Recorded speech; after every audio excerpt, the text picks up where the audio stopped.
j'espère que vous allez bien, que vous êtes en pleine forme. Aujourd'hui, c'est ma maman qui va cuisiner un bon tagine pour vous. Je suis vraiment très contente de partager cette vidéo avec vous.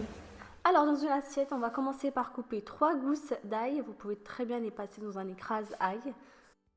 On rajoute quelques cuillères à soupe d'huile d'olive, une cuillère à café de curcuma, une petite cuillère à café de paprika, du poivre, il faut compter une petite cuillère à café, une cuillère à café de cumin, du sel. Donc ma mère elle utilise souvent du gros sel, elle dit que c'est meilleur, donc on met du sel, vous pouvez très bien le remplacer par du sel normal, du persil et de la coriandre. Vous pouvez très bien mélanger les deux, sinon vous pouvez très bien mettre que du persil ou seulement de la coriandre. Ensuite, dans un tagine, il faut mettre 2 à 3 carottes coupées en rondelles. Bien sûr, c'est selon la taille de votre tagine, donc si c'est un grand tagine, n'hésitez pas à augmenter les quantités.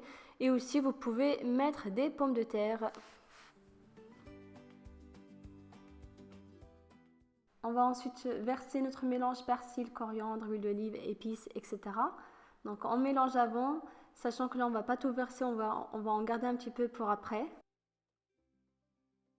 Ensuite, on va mettre les boulettes de sardines. Donc là, ce sont des sardines que ma mère elle avait déjà congelées auparavant.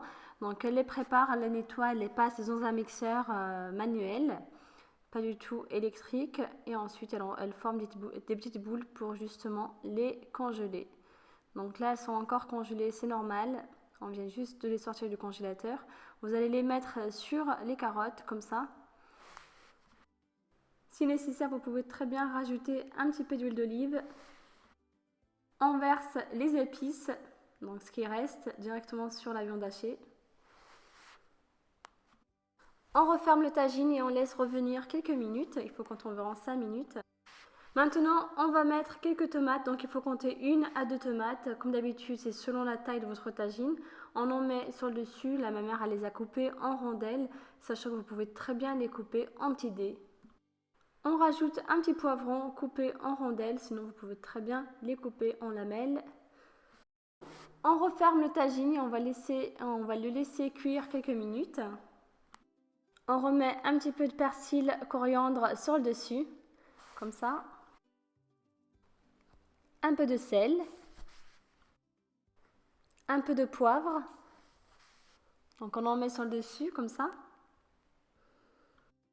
Quelques olives, donc là on a choisi des olives dénoyautées.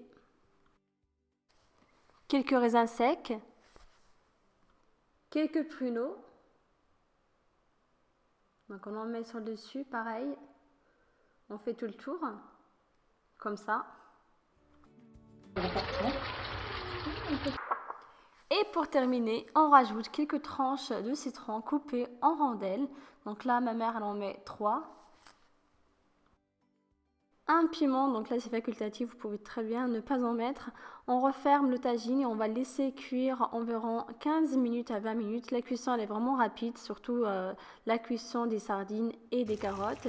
Surveillez bien la cuisson et si nécessaire, vous pouvez aussi rajouter un petit peu d'eau.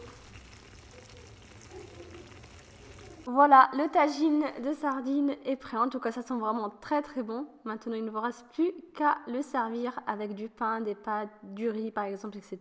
Mais sachez que chez ma mère, on le mange avec du pain directement dans le tagine. En tout cas, j'espère que cette recette vous a plu. N'hésitez pas à la refaire chez vous. Et vous allez retrouver aussi tous les ingrédients juste sous la vidéo dans la barre info. N'hésitez pas à vous abonner, à liker et à partager. À très bientôt. Ciao, ciao.